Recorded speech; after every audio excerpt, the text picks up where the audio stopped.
Fadlu siyami Ashura. Parlons à présent des mérites qu'il y a à jeûner ce jour-là. Hein, quelles sont les récompenses que l'on peut espérer trouver en jeûnant le 10e jour de Muharram? عن أبي قتادة رضي الله عنه عن رسول الله صلى الله عليه وسلم قال صوم عاشوراء يكفر السنة الماضية وصوم عرفة يكفر سنتين الماضية والمستقبلة رواه النسائي في السنن الكبرى.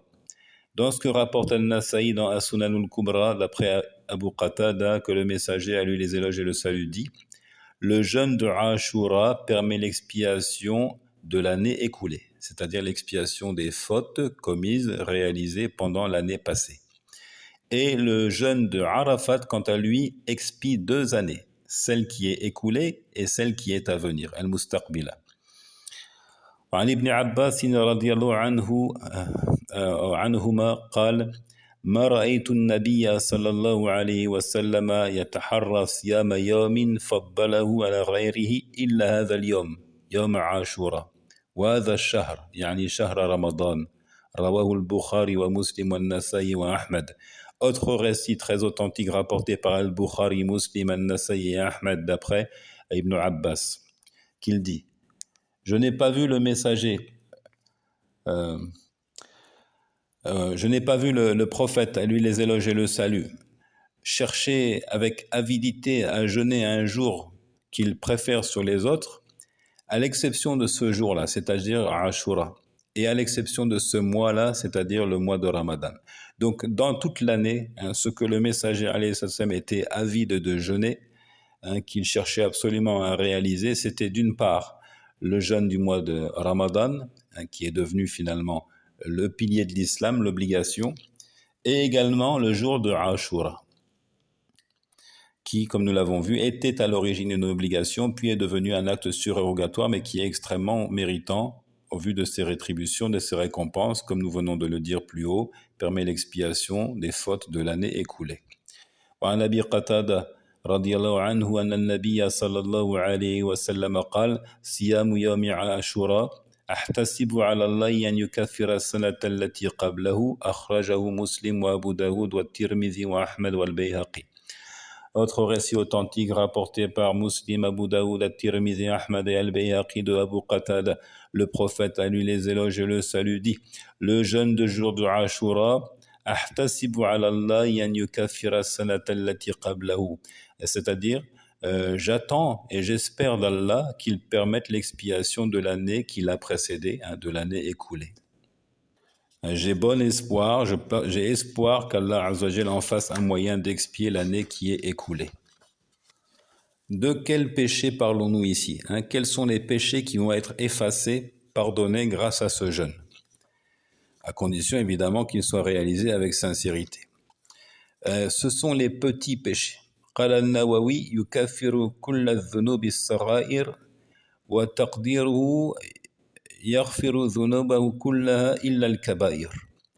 Donc ce jeûne permet l'expiation de tous les petits péchés, des péchés véniels, des péchés mineurs.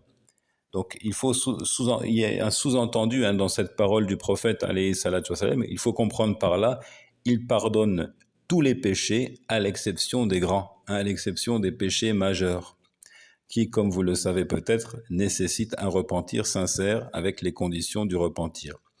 ثم قال صوم يوم عرفة كفارة سنتين ويوم عاشوراء كفارة سنة. Il a ajouté, An-Nawawi ajoute, le jeûne du jour de Arafat, c'est l'expiation de 2 années, et le jour de Ashura permet l'expiation d'1 année.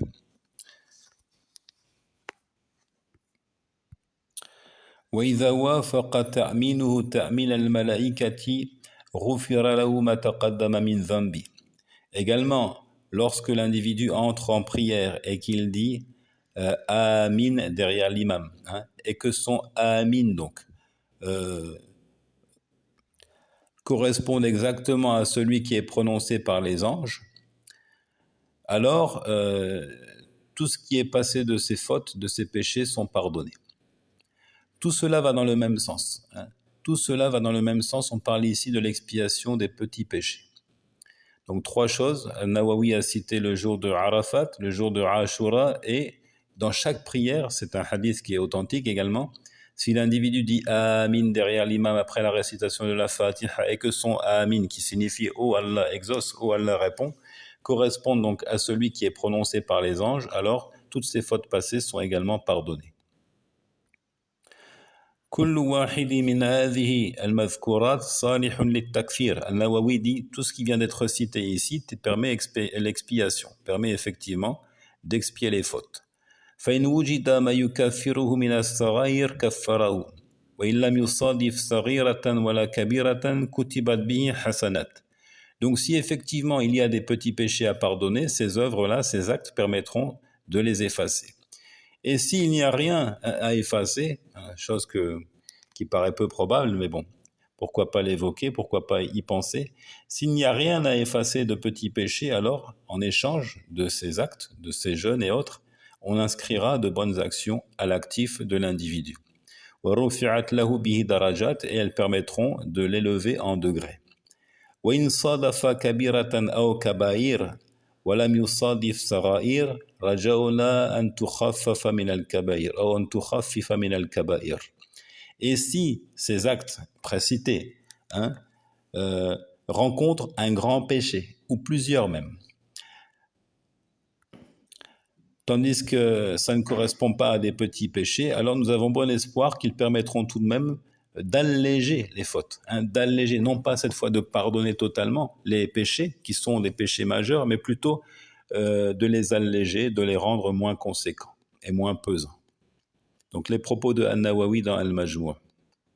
قال ابن تيمية رحمه الله وتكفير الطهارة والصلاة والصيام رمضان وعرفة وعاشوراء للصغائر فقط.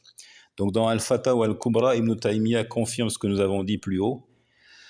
Il dit l'expiation au moyen de la purification, de la prière, du jeûne de Ramadan, de Arafat, de Ashura est celle des petits péchés uniquement.